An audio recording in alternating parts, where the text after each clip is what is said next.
Hello friends, मैं योगेश दीवान और आप सभी का मेरे इस चैनल पीएससी क्रिकेट पर स्वागत है। दोस्तों, आज हम देखेंगे 25 अप्रैल 2021 के कुछ बहुत ही महत्वपूर्ण करंट अफेयर्स, जो कि दोस्तों काफ़ी सारे कॉम्पिटिटिव एग्जाम्स के लिए बहुत ही ज़्यादा महत्वपूर्ण हैं। ठीक है दोस्तों, इस प्रकार से देखेंगे दोस्तों। और यहाँ पर आप देख रहे हैं दोस्तों, जो पिक्चर में है, ये अभी हाल ही में दोस्तों हमारे देश के नए ग्रैंड मास्टर बने हैं दोस्तों, जो कि चेस प्लेयर हैं। तो दोस्तों इसके बारे में भी डिटेल से देख लेंगे। तो चलिए दोस्तों, आज का हमारा फर्स्ट क्वेश्चन देखते हैं। और दोस्तों, अभी तक आपने मेरे इस चैनल को सब्सक्राइब नहीं किए हैं तो सब्सक्राइब कर लीजिएगा, ताकि मुझसे रिलेटेड जो भी अपडेट्स हैं दोस्तों आपको टाइम टू टाइम मिलता रहे। तो देखते हैं दोस्तों, आज का हमारा पहला क्वेश्चन। हाल ही में जारी पुस्तक climate change explained for one and all के लेखक कौन है? तो दोस्तों अभी हाल ही में पुस्तक जारी हुआ है, जो कि दोस्तों climate change explained for one and all के नाम से है। तो दोस्तों इसका राइट ऑप्शन बताना है दोस्तों। हमारे पास ऑप्शंस हैं। ऑप्शन ए है आकाश नारीसन, ऑप्शन बी है दोस्तों मेघना पंत, ऑप्शन सी है जूडी बालन, और ऑप्शन डी है दोस्तों ईरा त्रिवेदी। तो इसका राइट आंसर बताएंगे दोस्तों, किन्होंने इस बुक को लिखा था। तो इसका राइट आंसर है दोस्तों, तो इसका राइट आंसर देखेंगे ऑप्शन ए आकाश नारीसन। तो इसके बारे में डिटेल से देख लेते हैं दोस्तों। जलवायु कार्यकर्ता लेखक आकाश नारिसन ने 22 अप्रैल 2021 को पृथ्वी दिवस के अवसर पर एक नई ई पुस्तक climate change explained for one and all launch की। इस बुक के माध्यम से लेखक ने जलवायु परिवर्तन के प्रभाव की व्याख्या की है और पाठकों को सरल टिकाऊ संसाधनों की मदद से इसके परिणाम को कम करने के लिए प्रेरित किया है। तो इस प्रकार से दोस्तों क्लाइमेट चेंज के हिसाब से बहुत ही इम्पोर्टेंट बुक है, जिसमें बताया गया दोस्तों कि सरल टिकाऊ संसाधनों का की मदद से दोस्तों परिणाम को कम किया जा सकता है, जो कि दोस्तों जलवायु परिवर्तन में अभी आप जानते हैं दोस्तों, जो है विश्व लेवल पे जो है टेम्परेचर भी बहुत ज़्यादा बढ़ रहा है दोस्तों, जो कि पॉल्यूशन के कारण हो रहा है। तो इस प्रकार से दोस्तों, इस प्रकार से क्लाइमेट चेंज को कम करने में बहुत ही मददगार होगी दोस्तों बुक। तो नेक्स्ट देखते हैं दोस्तों हमारा क्वेश्चन। सेकंड क्वेश्चन है, भारत में राष्ट्रीय पंचायती राज दिवस कब मनाया जाता है? तो दोस्तों इस बहुत ही इंपॉर्टेंट है दोस्तों हमारे देश के एक लोकतंत्र को बनाए रखने के लिए पंचायती राज। तो इसी के बारे में दोस्तों, पंचायती राज दिवस कब मनाया जाता है? तो इसका ऑप्शंस बताएंगे। ऑप्शन ए है 21 अप्रैल, ऑप्शन बी है 22 अप्रैल, ऑप्शन सी है 23 अप्रैल, ऑप्शन डी है 24 अप्रैल। तो इसका राइट आंसर बताएंगे। तो इसका राइट आंसर देखेंगे दोस्तों, इसका राइट आंसर है ऑप्शन डी 24 अप्रैल को जो है भारत में राष्ट्रीय पंचायती राज दिवस मनाया जाता है। इसके लिए डिटेल्स देख लेते हैं दोस्तों। भारत में 24 अप्रैल को पंचायती राज मंत्रालय द्वारा देश में पंचायती राज प्रणाली को मनाने के लिए राष्ट्रीय पंचायती राज दिवस या फिर राष्ट्रीय स्थानीय स्वशासन दिवस के रूप में प्रतिवर्ष मनाया जाता है। ठीक है दोस्तों। तो 24 अप्रैल 2010 को भारत के तत्कालीन प्रधानमंत्री श्री मनमोहन सिंह द्वारा पहला राष्ट्रीय पंचायती राज दिवस घोषित किया गया था। इस प्रकार से दोस्तों काफ़ी महत्वपूर्ण है, जो है मनमोहन सिंह ने घोषित किया था और 2010 में घोषित किया था दोस्तों। ठीक है, तो इस प्रकार से पहला पंचायती राज दिवस जो है मनाया गया था 2010 में। नेक्स्ट देख लेते हैं दोस्तों। 3 मई 2021 को जापान की पहली सैन्य ड्रिल में कौन से देश भाग लेंगे? तो दोस्तों जापान में पहली सैन्य ड्रिल होगा, तो उसमें कौन कौन से देश भाग लेंगे उसको बताना है। हमारे पास ऑप्शंस हैं। ऑप्शन ए है फ्रांस और अमेरिका, ऑप्शन बी है संयुक्त राज्य अमेरिका और भारत, ऑप्शन सी है भारत और फ्रांस, ऑप्शन डी है फ्रांस और ईरान। तो इसका राइट आंसर बताएंगे दोस्तों। तो इसका राइट आंसर देखेंगे हम। तो इसका दोस्तों राइट आंसर है ऑप्शन ए है फ्रांस और अमेरिका इस सैन्य ड्रिल में भाग लेंगे। इसके बारे में डिटेल से देख लेते हैं। जापान मई 2021 में फ्रांसीसी और अमेरिका सैनिकों के साथ अपनी पहली सैन्य ड्रिल आयोजित करेगा। यह अभ्यास JGSDF किरीशिमा प्रशिक्षण मैदान में आयोजित किया जाना है। जापान के अनुसार यह अभ्यास इसलिए आयोजित किया जा रहा है क्योंकि यह क्षेत्रीय जल में बढ़ती चीनी कार्यवाही के बारे में चिंतित है। तो दोस्तों इस प्रकार देख सकते हैं, चीनी का जो है दोस्तों, चीन का प्रभाव जो है जापान के आसपास समुद्री इलाके में बहुत ही ज़्यादा बढ़ रहा है दोस्तों। इस प्रकार से जापान अपने आप को तैयार करने के लिए इस सैन्य ड्रिल का आयोजन कर रहा है, जो कि दोस्तों फ्रांसीस और अमेरिकी सैनिकों के जरिए कर रहा है। ठीक है, बहुत ही इंपॉर्टेंट है। नेक्स्ट क्वेश्चन देख लेते हैं आज का हमारा।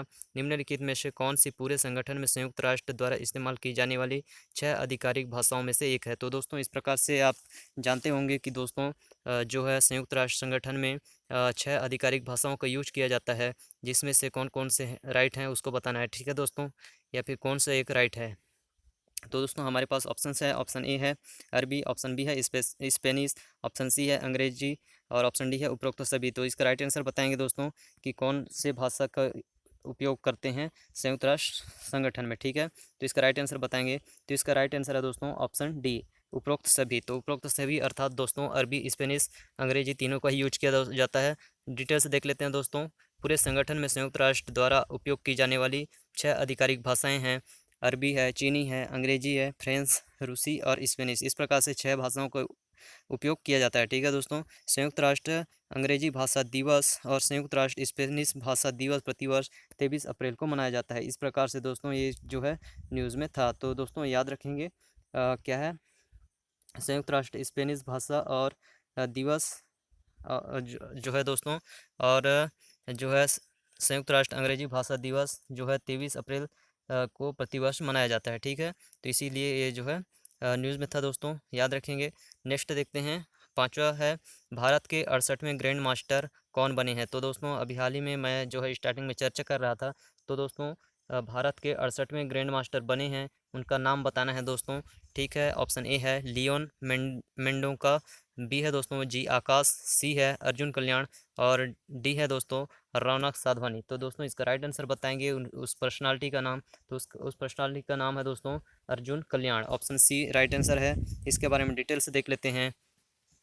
चेन्नई तमिलनाडु के 18 वर्षीय अर्जुन कल्याण भारत के 68वें शतरंज ग्रैंड मास्टर बन गए हैं। तो दोस्तों काफ़ी इंपॉर्टेंट है, काफ़ी युवा प्लेयर हैं। ठीक है, उन्होंने 20 अप्रैल 2021 को सर्बिया में जीएम राउंड रॉबिन रुजना जोर 3 के 5वें दौर में ड्रैगन कोसिक को हराने के बाद 2500 ELO रेटिंग अंक को पार कर जो है दोस्तों पार किया। ठीक है, इस प्रकार से दोस्तों रुजना जोर 3 के 5वें दौर में जो है दोस्तों ड्रैगन कोसिक को हराने के बाद 2500 ELO रेटिंग को पार करके जो है ग्रैंड मास्टर बने हैं। ठीक है दोस्तों, और कौन से नंबर के ग्रैंड मास्टर बने हैं, तो यह है दोस्तों 68वें। ठीक है, तो काफ़ी इंपॉर्टेंट है दोस्तों। इससे पहले दोस्तों हमारे देश के काफ़ी युवा जो है ग्रैंड मास्टर भी बने थे, जो है साउथ इंडिया से। उनका नाम था दोस्तों आर प्रज्ञानंदा। ठीक है, इसको याद रख सकते हैं, आर प्रज्ञानंदा। ठीक है दोस्तों, इस प्रकार से याद रखें, काफ़ी इंपॉर्टेंट पर्सनालिटी था, जो कि दोस्तों लगभग 15 वर्ष आयु का था दोस्तों, जो कि फोर्थ यंगेस्ट ग्रैंड मास्टर बने थे। ठीक है, इस प्रकार से काफ़ी इंपॉर्टेंट है दोस्तों, इनको याद रखेंगे आप जो है अर्जुन कल्याण को। ठीक है, नेक्स्ट क्वेश्चन देख लेते हैं। आज का हमारा 6वां क्वेश्चन है, नेस्कॉम की पहली महिला चेयरपर्सन के रूप में किसने पदभार संभाला है। तो देखते हैं दोस्तों, यहाँ पर ऑप्शन हैं। ऑप्शन ए है रेखा शर्मा, ऑप्शन बी है इन इंद्र न्यूई और दोस्तों ऑप्शन सी है नीरू शर्मा, ऑप्शन डी है रेखा एम मेनन। तो इसका राइट आंसर बताएंगे दोस्तों, नेस्कॉम की पहली महिला चेयरपर्सन के रूप में पदभार ग्रहण की है। इस प्रकार से काफ़ी इंपॉर्टेंट हो जाती है दोस्तों, पहली महिला चेयरपर्सन है नेस्कॉम की। तो इसका राइट आंसर बताएंगे, तो इसका राइट आंसर है दोस्तों ऑप्शन डी रेखा एम मेनन। ठीक है, याद रखेंगे। नेक्स्ट इसके बारे में डिटेल से देख लेते हैं दोस्तों। एक्सचेंजर इंडिया की chairperson Rekha M Menon national association of software and services companies अर्थात नेस्कॉम की पहली महिला चेयरपर्सन के रूप में पदभार संभाल रही हैं। ठीक है दोस्तों, वर्तमान में कहाँ पर हैं, एक्सचेंजर इंडिया की चेयरपर्सन है दोस्तों। ठीक है, तो इस प्रकार से पदभार संभालेंगे दोस्तों नेस्कॉम की मेनन, जो वर्तमान में एक्सचेंजर इंडिया की चेयरपर्सन हैं। अपने 30 साल के इतिहास में शीर्ष पद प्राप्त करने वाली पहली महिला बन गई हैं। ठीक है दोस्तों, इस प्रकार से बहुत ही ज़्यादा इंपॉर्टेंट पर्सनालिटी है दोस्तों हमारे देश के लिए। ठीक है, तो याद रखेंगे, उनका नाम क्या है, रेखा एम मेनन। ठीक है, नेक्स्ट देख लेते हैं दोस्तों, हमारा 7वां क्वेश्चन है, विश्व पशु चिकित्सा दिवस 2021 का विषय क्या है। तो इसका राइट आंसर बताएंगे दोस्तों। ऑप्शन हैं हमारे पास, ऑप्शन ए है building a fairer healthier world, option B है वेटेरिनेरियन रिस्पॉन्स टू द कोविड-19 क्राइसिस, और सी है दोस्तों यूनिवर्सल हेल्थ कवरेज एवरीवन और एवरीथिंग एवरीवेयर। ठीक है दोस्तों,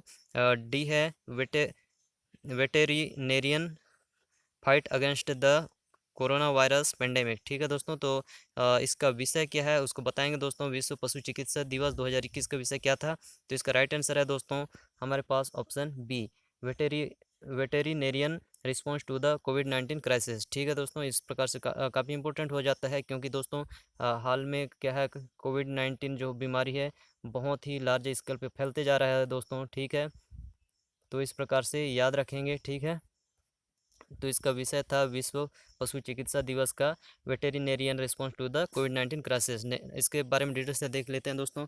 प्रतिवर्ष अप्रैल के अंतिम शनिवार को विश्व पशु चिकित्सा दिवस के रूप में मनाया जाता है। ठीक है दोस्तों, याद रखेंगे कब मनाया जाता है, अप्रैल के अंतिम शनिवार को जो है मनाया जाता है। ठीक है, 2021 में यह दिन 24 अप्रैल 2021 को मनाया जा रहा है।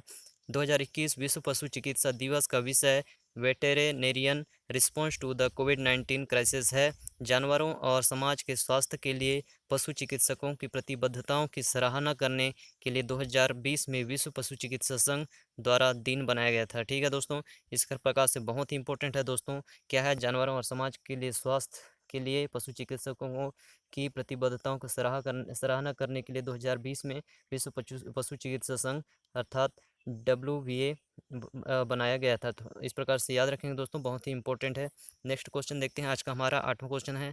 हाल ही में BAO फोरम फॉर एशिया वार्षिक सम्मेलन 2021 का उद्घाटन समारोह कहाँ आयोजित हुआ। ठीक है दोस्तों, इस प्रकार से उस शहर का नाम बताना है कि कहाँ पर जो है 2021 में BAO फोरम फॉर एशिया वार्षिक सम्मेलन 2021 का उद्घाटन समारोह किया गया था। ठीक है दोस्तों, तो इसका ऑप्शन है हमारे पास, ऑप्शन ए है संगाई, ऑप्शन बी है बीजिंग, ऑप्शन सी है BAO, ऑप्शन डी है दोस्तों हांगजो। तो इसका राइट आंसर बताएंगे, तो इसका राइट आंसर है ऑप्शन सी है राइट आंसर BAO। तो इसका राइट आंसर है, इसके बारे में डिटेल्स देख लेते हैं।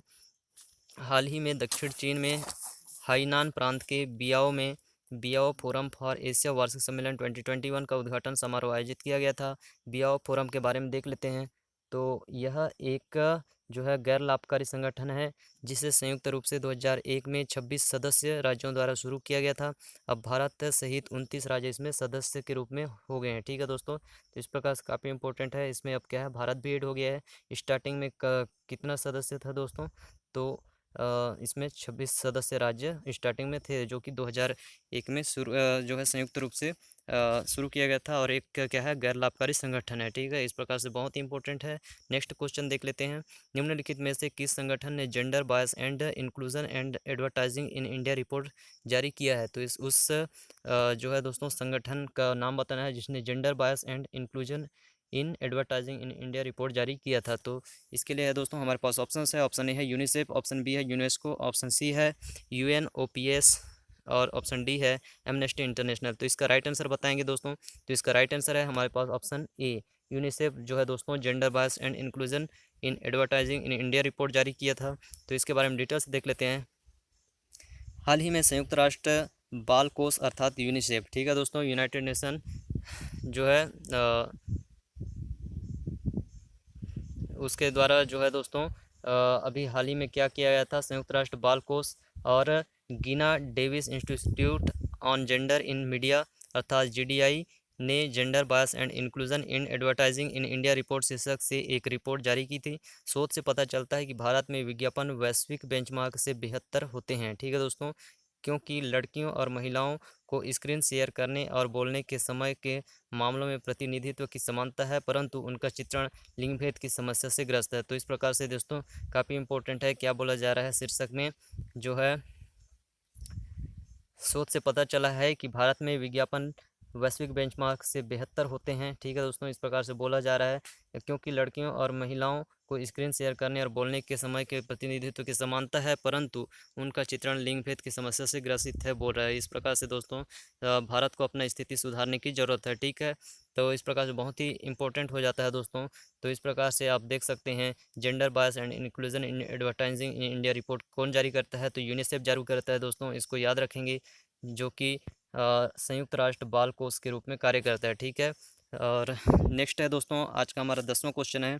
भारतीय रिजर्व बैंक अर्थात RBI ने HDFC बैंक के अंशकालिक अध्यक्ष के रूप में खालिस्तान की नियुक्ति को मंजूरी दे दी है। ठीक है दोस्तों, उन पर्सनालिटी का नाम बताया है दोस्तों जिन्हें रिजर्व RBI ने HDFC बैंक के अंशकालिक अर्थात कुछ समय के लिए अध्यक्ष के रूप में नियुक्त किया है। ठीक है दोस्तों, तो हमारे पास ऑप्शन है, ऑप्शन ए है मलय पटेल, ऑप्शन बी है रेणु कर्नाड, ऑप्शन सी है अतनु चक्रवर्ती, ऑप्शन डी है श्रीकांत नथमुनि। तो दोस्तों इसका राइट आंसर बताएंगे, तो इसका राइट आंसर है दोस्तों ऑप्शन सी अतनु चक्रवर्ती। ठीक है दोस्तों, तो डिटेल से देख लेते हैं दोस्तों इनके बारे में। आरबीआई ने पूर्व आर्थिक मामलों के सचिव अतनु चक्रवर्ती की नियुक्ति को निजी क्षेत्र के ऋणदाता एचडीएफसी बैंक के अंशकालिक अध्यक्ष और अतिरिक्त स्वतंत्र निदेशक के रूप में मंजूरी दे दी है।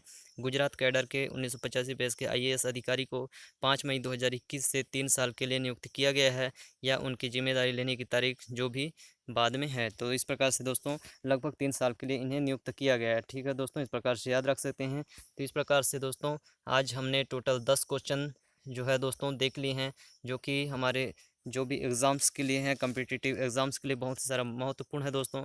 आई होप कि मेरा ये लेक्चर आप सभी को पसंद आया होगा दोस्तों, और पसंद आता है तो प्लीज़ लाइक शेयर और कमेंट कीजिएगा दोस्तों। और साथ ही दोस्तों अभी तक आपने मेरे इस चैनल को सब्सक्राइब नहीं किया है तो सब्सक्राइब कर लीजिएगा, ताकि मुझसे रिलेटेड इसी प्रकार के जो भी अपडेट्स है दोस्तों आपको टाइम टू टाइम मिलता रहे। और इस प्रकार से दोस्तों आप सभी को मेरे तरफ से थैंक यू, और दोस्तों आप सभी को मेरे तरफ से जय हिंद। फिर मिलते हैं दोस्तों नेक्स्ट लेक्चर में, तब तक के लिए आप सभी को एक बार फिर से जय हिंद।